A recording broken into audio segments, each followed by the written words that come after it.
Assalamualaikum warahmatullahi wabarakatuh. Selamat pagi, selamat hari Minggu teman-teman. Jadi weekend ini tentu saja akan kita mulai dengan kabar ya, kabar yang mengikuti hasil uji coba kemarin. Jadi kemarin di Stadion Sidoleh, bukan Sidolik dibaca tapi Sidoleh ya, itu diadakan game internal. Game internal uji coba gitu ya, para pemain lama plus pemain-pemain yang diseleksi. Tapi sebelum kita lihat hasilnya, saya melihat ada hal yang selama 2 tahun ini mungkin hilang, itu kembali tampak.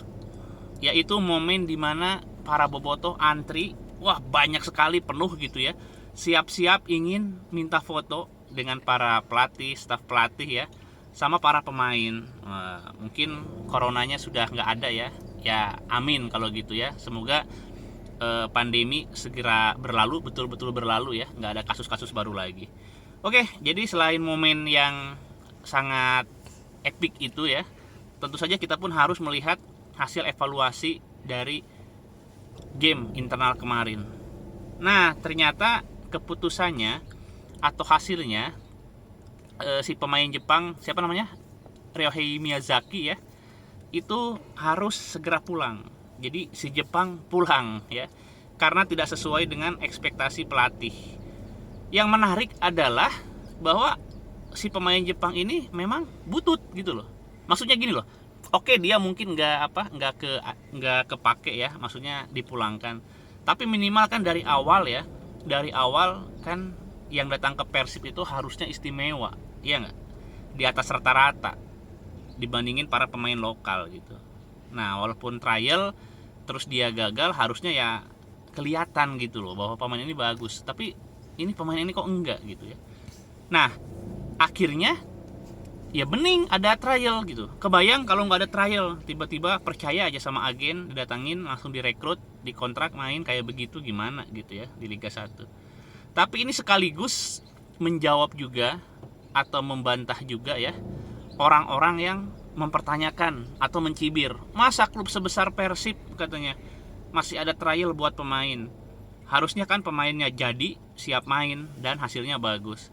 Iya begitu pinginnya gitu, tapi kalau misalkan nggak trial kan kejadian beberapa pemain nggak sesuai harapan ya, kayak Bruno dan lain sebagainya gitu loh. Makanya kemarin langkah trial ya bagus, udah bener tuh Persib ya mengadakan trial. Nah, lalu satu hal lagi, sebetulnya trial juga bukan hal yang tabu ya. Beberapa klub besar bahkan di Eropa pun masih melakukan trial. Cuma masalahnya, kalau klub-klub besar Eropa itu trial itu untuk pemain yang tingkat keraguannya tinggi gitu. Misalkan ada pemain katanya bagus dari Afrika atau dari Asia gitu ya, punya bakat dan lain sebagainya, didatangkan oleh talent scout atau agen di daerah gitu. Nah, ini pemain bagus, tapi kan si klub ini kalau misalkan pemain Amerika Latin atau pemain Eropa, mereka udah yakin sama agennya. Tapi kalau ini pemain dari benua-benua yang kelas 2 gitu ya di sepak bola, seperti Asia begitu, maka mereka pingin lihat dulu tuh si pemain apakah betul sebagus yang diomongin si agen atau si talent scout.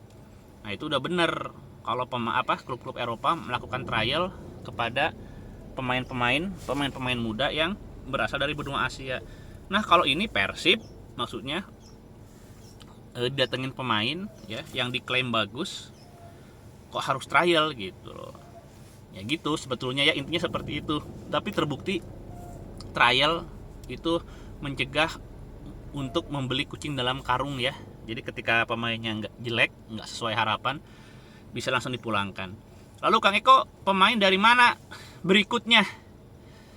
Ini saya sih sumber kayaknya nggak dari Jepang lagi ya, bisa jadi berdarah India katanya.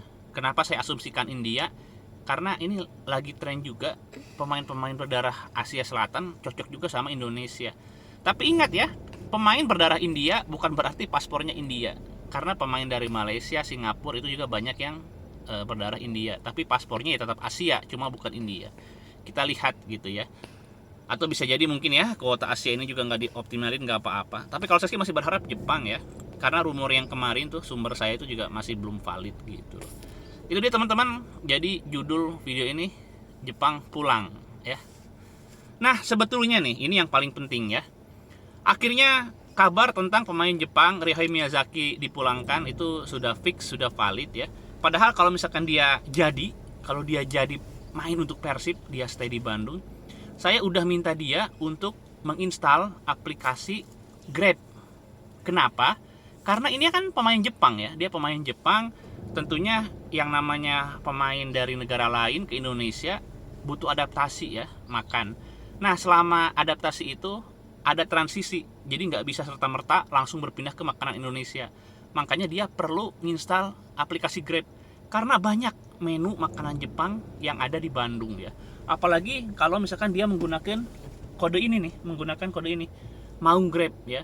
Dengan kode Maung Grab ini, si pemain Jepang bisa mendapatkan diskon melimpah. Nggak cuma untuk makanan Jepang, tapi dia juga bisa menggunakannya untuk transportasi, bisa GrabCar atau GrabRide. Dan dia bisa menggunakannya nggak cuma di Bandung, karena kode promo ini berlaku di seluruh Indonesia. Oke, gitu aja teman-teman ya. Assalamualaikum warahmatullahi wabarakatuh.